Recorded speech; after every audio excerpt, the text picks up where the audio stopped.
লাশ গোসল করাইছেন? মানুষ যখন মারা যায় তখন তাকে দাফন করার আগে বেশ কিছু কাজ করতে হয়, অনেকগুলো নিয়ম আছে।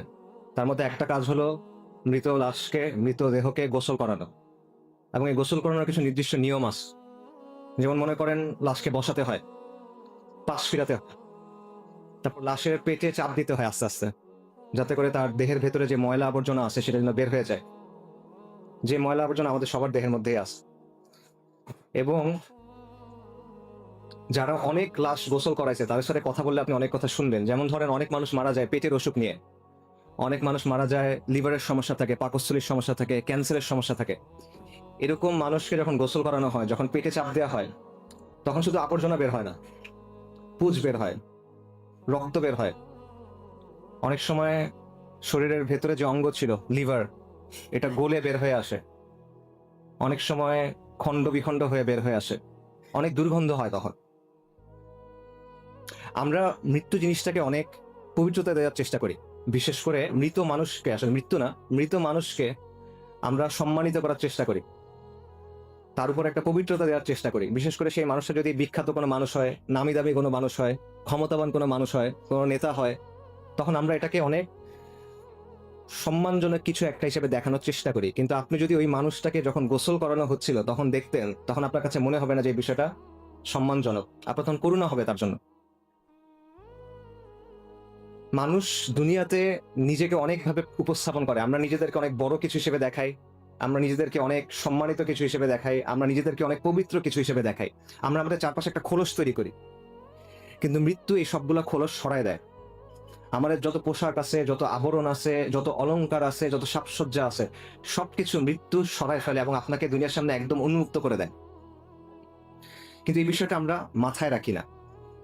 আমরা দুনিয়ার জন্য ক্রমাগত ছুটতে থাকি, দুনিয়ার জন্য ক্রমাগত ফিকির করি, দুনিয়ার জন্য ক্রমাগত কাজ করি।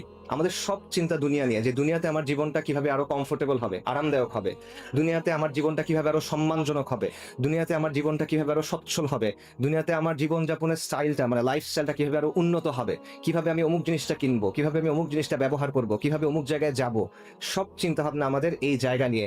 কিন্তু যেই জিনিসটা আপনার কাছে আসতেছে, মৃত্যু, ওই মৃত্যুটা যে সম্মানজনক হবে আপনার, ওই মৃত্যুর পরে যে জীবনটা আপনার জন্য অপেক্ষা করতেছে, সেটা যে সম্মানজনক হবে কিনা, সেটা নিয়ে আমরা একেবারেই চিন্তা করি না। আমরা এটা নিয়ে একেবারে গাফেল, উদাসীন।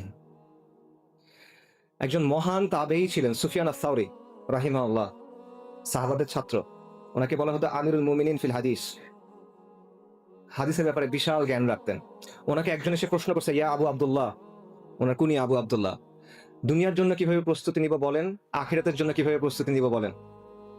সুফিয়ান আস-সাওরী বলছেন, দুনিয়াতে যে পরিমাণ সময় থাকবা সেটা অনুযায়ী দুনিয়ার জন্য কাজ করো, আখিরাতে যে পরিমাণ সময় থাকবা সেটা অনুযায়ী আখিরাতের জন্য কাজ করো। দুনিয়াতে কতদিন থাকবেন বলেন? 80 বছর সর্বোচ্চ, 100 বছর, 120 বছর সর্বোচ্চ, নাকি? আখিরাতে কতদিন থাকবেন? 1000 বছর, 10,000 বছর, 1,00,000 বছর, চিরন্তন, চিরস্থায়ী, খালিদিনা ফিহা আবাদা। দুনিয়ার জীবন হলো ক্ষণস্থায়ী, আখিরাতের জীবন হলো চিরস্থায়ী। কিন্তু আমরা আখিরাতের জীবনটা নিয়ে চিন্তা করি না।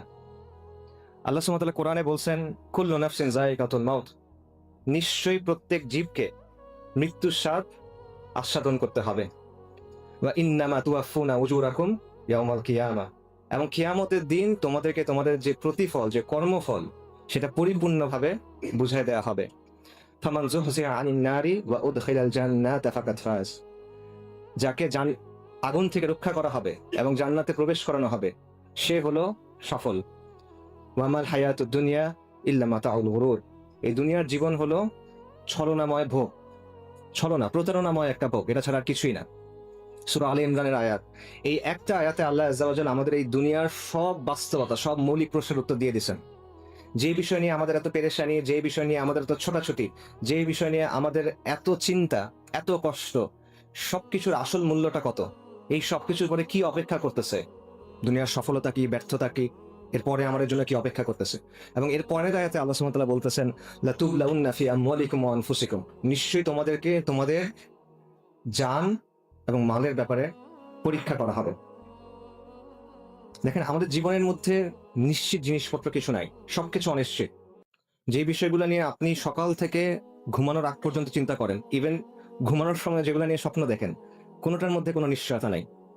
আমাদের উপার্জন, আমাদের পড়াশোনার রেজাল্ট, পরিবারে কি হবে, বাচ্চার কি হবে, সন্তানের কি হবে, স্ত্রীর কি হবে, পিতামাতার কি হবে, দুনিয়াবি যত চিন্তা আছে, যা কিছু নিয়ে আমরা চিন্তা করতেছি, কোনোটার মধ্যে কোনো নিশ্চয়তা নাই, নিশ্চিতভাবে জানার সুযোগ নাই। একটা মাত্র জিনিস নিশ্চিত, সেটা হলো মৃত্যু। কিন্তু এই মৃত্যু নিয়ে আমরা চিন্তা করি না। এই জিনিসটাতে কিভাবে ব্যাখ্যা করবেন?